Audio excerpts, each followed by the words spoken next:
I'm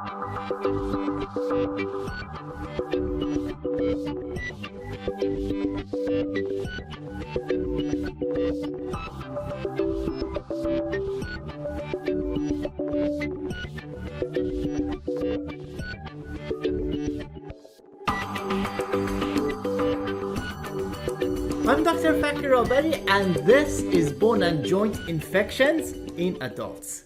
Bone and joint infections are a group of infections that affect various bones as well as joints, and occasionally if there is a hardware in place of a joint. These infections are generally complicated and often require hospitalization as well as long-term antibiotics, sometimes even lifetime antibiotic therapy to suppress the infection. Surgical interventions are key in source management. Nowadays, prosthetic joint replacement is used frequently to alleviate pain and of course to improve mobility. Unfortunately, these prosthetic devices can get infected, which can lead to significant morbidity. Prosthetic joint infections are often difficult to treat because the offending bacteria, often Staphylococcus species, form biofilm. Biofilm is essentially a polymeric matrix that allows single-cell bacteria to behave like multicellular organisms within the complex communities that they form within the biofilm. Inside the biofilm, these bacteria are protected from the host immune cells as well as antibiotics, because most antibiotics cannot penetrate the biofilm. A big exception is rifampin, which I'll explain shortly. The primary reason for the protection inside the biofilm is essentially the fact that there is no blood microcirculation inside the biofilm in order to deliver antibiotics and host defense cells. In addition to Staphylococcus species, Pseudomonas is also very capable of forming biofilms. There are several steps in the life cycle of a biofilm. Planktonic cells are essentially the bacteria that flow in the environment, and this environment could be the host, for example, the blood. The first step is for these bacteria to attach to a foreign object, oftentimes foreign hardware in the host. They can also do this occasionally with bone. The second step is irreversible attachment to the object by losing their flagella and producing biofilm matrix components. The third step involves maturation of cell clusters, which become several cells thick, embedded in the extracellular polymeric substance matrix. And then once the biofilm is fully mature, it provides this environment for these bacteria to grow, where they are protected from antibiotics as well as they have protection from the host immune cells. And the final step is the dispersion process, where these bacteria get released from biofilm, they regain their flagella, and they can continue to go back into the environment and infect other cells in the host. Osteomyelitis is a progressive infection that involves inflammation as well as bone destruction and new bone formation. It is generally classified into hematogenous osteomyelitis as well as contiguous osteomyelitis. Hematogenous osteomyelitis, which is often monomicrobial, it is more common in pediatrics. So 85% of the cases occur in pediatric patients. Hematogenous essentially means that the source of bacteria is from blood, so bacteremia leading to osteomyelitis. In adults, this could be due to injection drug use, central venous catheter. It usually affects the vertebra, which we refer to as vertebral osteomyelitis. For contiguous osteomyelitis, which is usually polymicrobial, it is either secondary to direct inoculation, often after trauma, surgery, or prosthetic implant, or it could be secondary to vascular insufficiency, especially spreads from surrounding soft tissue or ulcers to the bone. This is common in skin and soft tissue infection, especially in diabetic foot infection. Let's take a look at reliable resources. IDSA has several guidelines that are useful for osteomyelitis.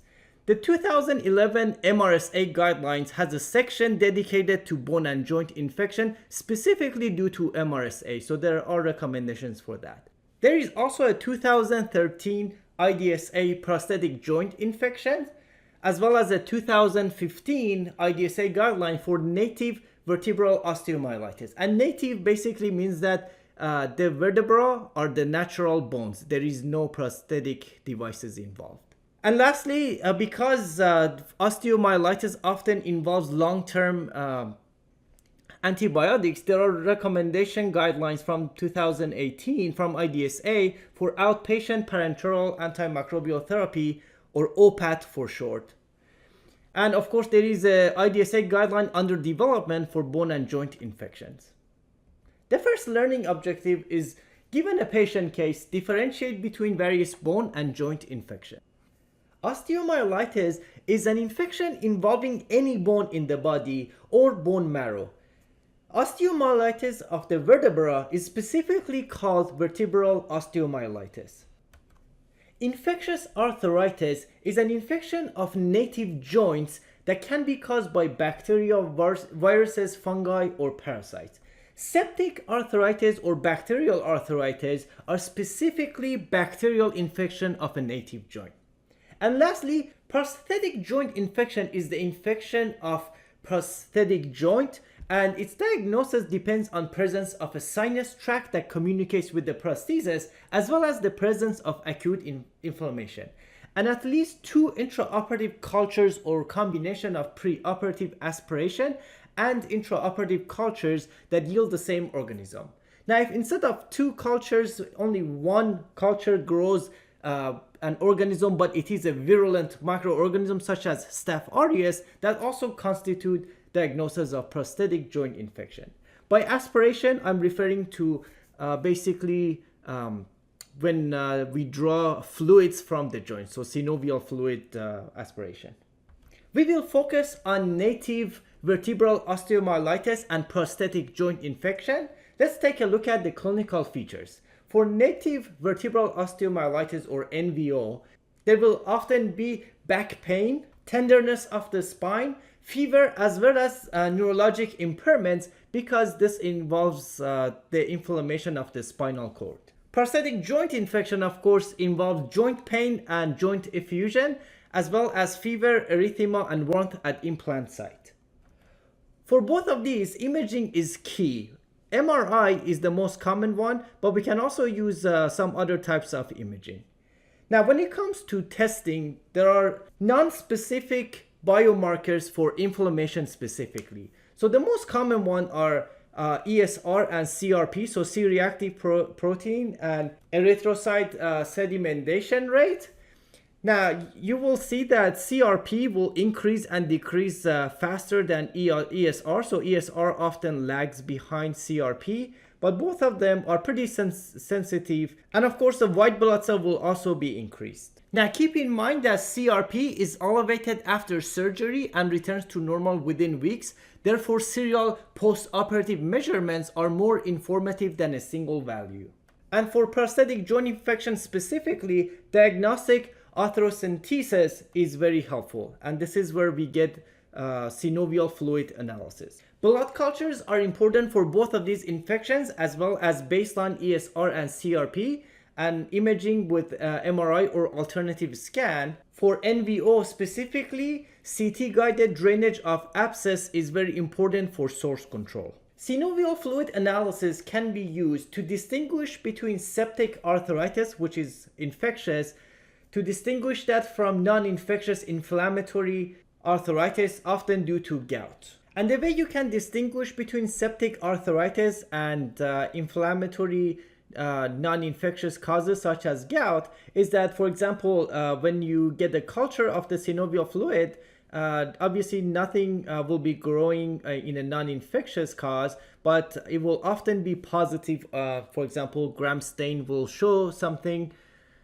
preliminary for septic arthritis. Another thing you can look at is glucose. So you can see that the glucose levels in the synovial fluid is often greater than 25 milligram. But because if there are bacteria growing in it, they will be using the glucose as food in order to grow. The glucose levels will be low if there is an infectious cause for the arthritis. Another thing you can look at is the PMNs or SEGs. Normally there should be less than 25% segs in the synovial fluid. In an inflammatory process, there will be greater than 50%, but if it's due to infectious causes, it's often more than 75% of the white blood cells in the synovial fluid. And of course, you will remember from week 1 that neutrophils basically for the most part are segs. Another word for it are PMN or polys. And then so these are the mature neutrophils, and the immature neutrophils are called band cells. So the number of mature neutrophils will actually go above 75% of white blood cells in the synovial fluid.